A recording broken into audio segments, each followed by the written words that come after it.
আসসালামু আলাইকুম। সবাই কেমন আছেন? আশা করি সবাই ভালো আছেন। আলহামদুলিল্লাহ আপনাদের দোয়ায় আমিও ভালো আছি। আমি রানী চলে আসলাম নতুন একটা ভিডিও নিয়ে। তো পুকুরে মাছ মারছে আমার পাড়া প্রতিবেশী দেবর। যখনই ওই পুকুরে মাছ উঠায় তখনই আমাদেরকে বলে যায় যে, "ভাবি মাছ উঠাইছি, মাছ নিবেন নাকি?" তো গেলাম, বেশি নিলাম না। অল্প একটু মাছ কিনছি। ভাবলাম টাটকা মাছটা রান্না করি।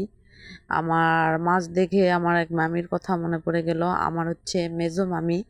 আমার মামি হচ্ছে ছোটবেলায় যখন আমরা দেখতাম আমার মেজো মামিটা একদম টাটকা মাছ, এরকম টাটকা মাছ যদি হয় তাহলে মেজো মামি আমি যেভাবে রান্না করতেছি আপনাদেরকে দেখাচ্ছি। পেঁয়াজ দিয়ে একদম মশলা দিয়ে সব কিছু দিয়ে একবারে কাঁচা মাছ রান্না করব। এভাবে আপনারা রান্না করে খেয়ে দেখবেন, অনেক মজা লাগবে। ওই মামিটা আর পৃথিবীতে বেঁচে নেই, উনি মারা গেছে প্রায় 1 বছরের মতো হচ্ছে। ওই মামি এরকম করে রান্না করতো, খুবই মজা লাগতো। আপনারাও খেয়ে দেখবেন এভাবে রান্না করে, অনেক ভালো লাগবে আপনাদের কাছেও। তো এই তো মেখে টেকে নিয়ে রান্না করে নিব। এই তো ফাইনাল লুক চলে আসছে মাছের। এরকম করে রস রস করে একটু রান্না করে খেয়ে দেখবেন, অনেকই ভালো লাগবে। তো আজকে মামির কথা অনেক মনে পড়তেছিল।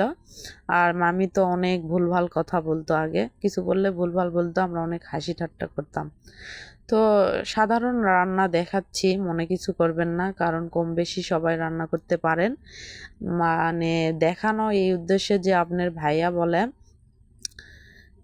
ভাইয়া বলে যে তুমি যেটাই রান্না করবা ব্লকে দিবা, আমি ওরকম করে দেখে দেখে রান্না করব। কারণ আপনাদের ভাইয়া একা একা রান্না করে খায়, তো সেজন্য আর কি সব কিছুই দেখাচ্ছিলাম, কোনটা কতখানি দিতে হবে, কিভাবে রান্না করতে হবে। ও এইভাবে রান্না করে, আমাকে ভিডিও কলে রেখেও রান্না করে।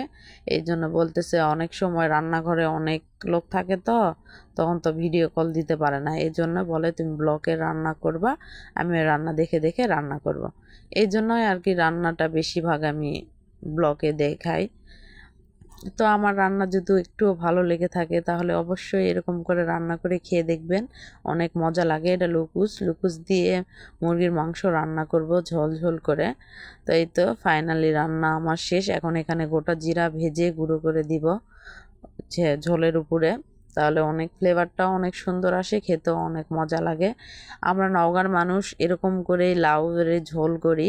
আপনারা কে কীভাবে খান জানি না, তবে আমার মতো করে এইভাবে রান্না করে একটু খেয়ে দেখবেন, দেখবেন অনেক ভালো লাগবে। গরিব মানুষ ভাই, এই জন্যই সামান্য কিছু রান্না বান্নাই হয়। তো এই রান্না শেষ হয়ে গেছে, তারপরে ভাত রান্না করব। তো ভাত রান্না শেষ। সবাই ভালো থাকবেন, সুস্থ থাকবেন, আমার চ্যানেলটা অবশ্যই সাবস্ক্রাইব